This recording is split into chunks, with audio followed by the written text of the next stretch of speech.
किसी शहर के रेलवे स्टेशन पर एक भिखारी रहता था। वह वहां आने जाने वाले यात्रियों से भीख मांगकर अपनी जिंदगी काट रहा था।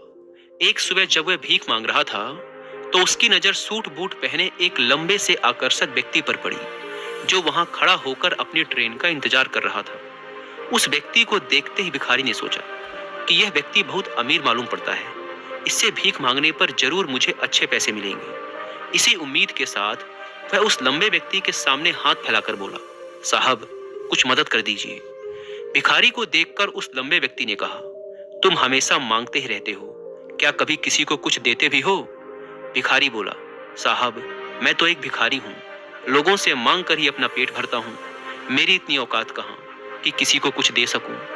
लंबा व्यक्ति बोला, जब किसी को कुछ दे नहीं सकते, तो तुम्हें मांगने का भी कोई हक नहीं है। मैं एक व्यापारी हूँ और लेन देन में ही विश्वास रखता हूँ। अगर तुम्हारे पास मुझे कुछ देने के लिए है, तभी मैं तुम्हें बदले में कुछ दे सकता हूँ। इतना कहने के बाद वह लंबा व्यक्ति ट्रेन में बैठकर चला गया। उस लंबे व्यक्ति के द्वारा कही गई बात उस भिखारी के दिल में उतर गई। वह एक किनारे में बैठकर उसकी कही गई बात के बारे में सोचने लगा। वह सोचने लगा कि शायद मुझे भीख में ज्यादा पैसा इसीलिए नहीं मिलता क्योंकि मैं उसके बदले में किसी को कुछ दे नहीं पाता हूँ। लेकिन मैं तो एक भिखारी हूँ, किसी को कुछ देने लायक भी नहीं हूँ। लेकिन कब तक मैं लोगों को बिना कुछ दिए केवल उनसे मांगता ही रहूंगा? पूरे दिन वह इसी द्वंद में फंसा रहा। आखिरकार बहुत सोचने के बाद उसने यह निर्णय लिया कि जो भी व्यक्ति उसे भीख देगा, उसके बदले में वह भी उस व्यक्ति को कुछ न कुछ जरूर देगा। लेकिन अब उसके दिमाग में यह प्रश्न चल रहा था कि वह खुद एक भिखारी है, तो भीख के बदले में वह लोगों को क्या दे सकता है? इस प्रश्न का उत्तर ढूंढते हुए 2 दिन बीत गए, लेकिन उसे अपने इस प्रश्न का कोई उत्तर नहीं मिला। तीसरे दिन जब वह स्टेशन के पास बैठा हुआ इस बारे में सोच रहा था, तभी उसकी नजर कुछ फूलों पर पड़ी, जो स्टेशन के आसपास के पौधों पर खिल रहे थे। उसने सोचा, क्यों ना मैं लोगों को भीख के बदले कुछ फूल दे दिया करूं। उसको अपना यह विचार अच्छा लगा और उसने वहां से कुछ फूल तोड़ लिए। अब वह स्टेशन में भीख मांगने पहुंचा। अब जब भी उसे कोई भीख देता, तो उसके बदले में वह भीख देने वाले को कुछ फूल दे देता। उन फूलों को लोग खुश होकर अपने पास रख लेते थे। अब भिखारी रोज फूल तोड़ता और भीख के बदले में उन फूलों को लोगों में बांट देता। कुछ ही दिनों में उसने महसूस किया कि अब उसे बहुत अधिक लोग भीख देने लगे हैं। वह स्टेशन के आसपास के सभी फूलों को तोड़ लाता था। जब तक उसके पास देने के लिए फूल होते थे, तब तक उसे बहुत आसानी से भीख मिल जाती थी। लेकिन जब फूल बांटते बांटते खत्म हो जाते थे, तो उसे भीख भी नहीं मिलती थी। अब रोज ऐसा ही चल रहा था। एक दिन जब वह स्टेशन में भीख मांग रहा था, तो उसने देखा कि वही लंबा व्यक्ति सूट बूट पहने ट्रेन में बैठा है, जिसकी वजह से उसे भीख के बदले फूल देने की प्रेरणा मिली थी। वह तुरंत उस व्यक्ति के पास पहुंचा और भीख मांगते हुए बोला, साहब, आज मेरे पास आपको देने के लिए कुछ फूल हैं। आप मुझे भीख दीजिए, तो मैं बदले में आपको कुछ फूल दूंगा। उस व्यापारी ने उसे भीख के रूप में कुछ पैसे दे दिए और भिखारी ने बदले में कुछ फूल उसे दे दिए। उस लंबे व्यक्ति को यह बात बहुत पसंद आई। वह बोला, वाह, क्या बात है, अब तुम भी मेरी तरह एक व्यापारी बन गए हो। इतना कहकर फूल लेकर वह लंबा व्यक्ति अपने स्टेशन पर उतर गया। लेकिन उस लंबे व्यक्ति द्वारा कही गई बात एक बार फिर से उस भिखारी के दिल में उतर गई। वह बार बार उस लंबे व्यक्ति के द्वारा कही गई बात के बारे में सोचने लगा और बहुत खुश होने लगा। उसकी आंखों में अब एक चमक आ गई थी और अंदर से कुछ कर गुजरने का उत्साह उमड़ रहा था।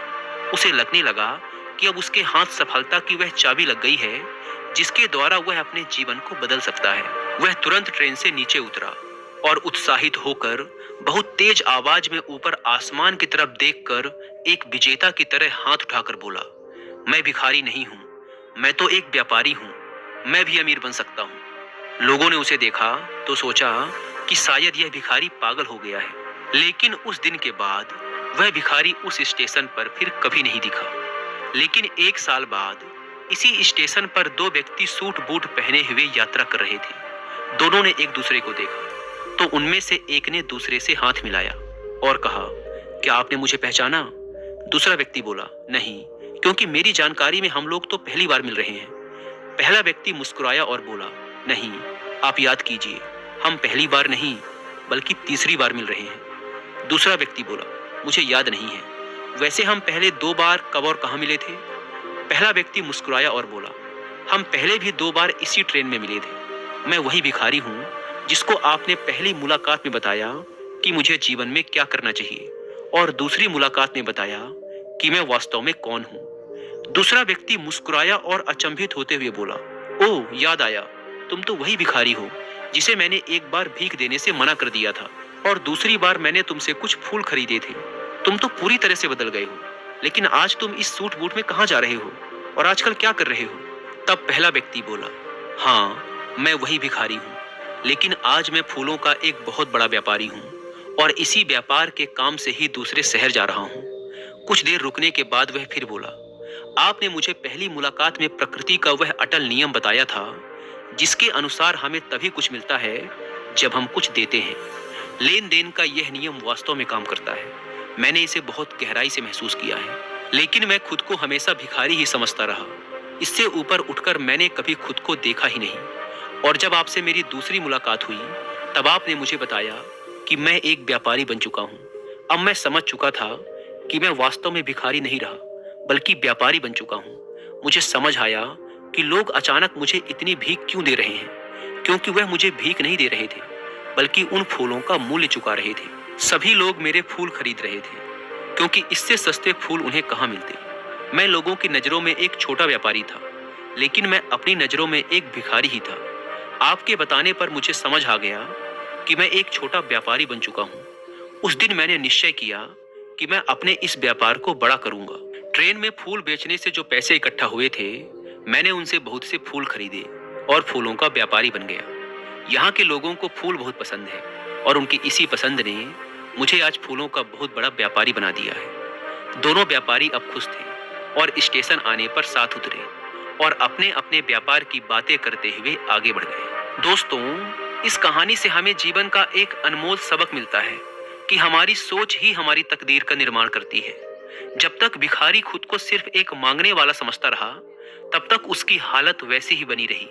लेकिन जब उसने अपनी सोच को बदला और देने की मानसिकता अपनाई, तो उसकी दुनिया बदल गई। जीवन में कुछ भी हासिल करने के लिए हमें पहले कुछ देना पड़ता है। यह नियम सिर्फ व्यापार में ही नहीं, बल्कि हर क्षेत्र में लागू होता है, चाहे वह रिश्ते हों, करियर हो या फिर आत्मविकास। दुनिया के सभी सफल लोग इसी नियम का पालन करते हैं। वे केवल लेने पर ध्यान नहीं देते, बल्कि देने की आदत विकसित करते हैं। जीवन में वही व्यक्ति आगे बढ़ता है जो अपनी पहचान को छोटे दायरे में सीमित नहीं करता, बल्कि खुद को एक नई दृष्टि से देखने की कोशिश करता है। भिखारी ने जब फूलों को भीख के बदले में देने की आदत शुरू की, तो वह अनजाने में एक व्यापारी बन गया। यह हमें सिखाता है कि अवसर हमारे आसपास ही होते हैं, लेकिन हमें उन्हें देखने की क्षमता विकसित करनी होगी। अगर हम खुद को सीमाओं में बांध कर रखते हैं, तो हमारी दुनिया भी सीमित ही रह जाती है। लेकिन जब हम खुद को ऊंचाइयों तक पहुंचने के काबिल मान लेते हैं, तो पूरा ब्रह्मांड हमें सफल बनाने के लिए अपना सहयोग देने लगता है। इस कहानी का सबसे बड़ा संदेश यही है कि सफलता आपकी मानसिकता में छिपी होती है। अगर आप खुद को कमजोर, छोटा या अयोग्य समझते रहेंगे, तो परिस्थितियां भी वैसी ही बनेंगी। लेकिन जब आप खुद को मजबूत, काबिल और बड़ा सोचने लगेंगे, तो दुनिया भी आपको वैसे ही देखने लगेगी। इसीलिए अगर जीवन में सफलता चाहिए, तो सबसे पहले अपनी सोच को बदलना होगा। खुद को सीमाओं से मुक्त करें, आत्मसम्मान जगाएं और अपने सपनों को साकार करने के लिए पूरी शिद्दत से मेहनत करें। जब आपकी मानसिकता सफल लोगों जैसी बन जाएगी, तो सफलता खुद चलकर आपके पास आएगी।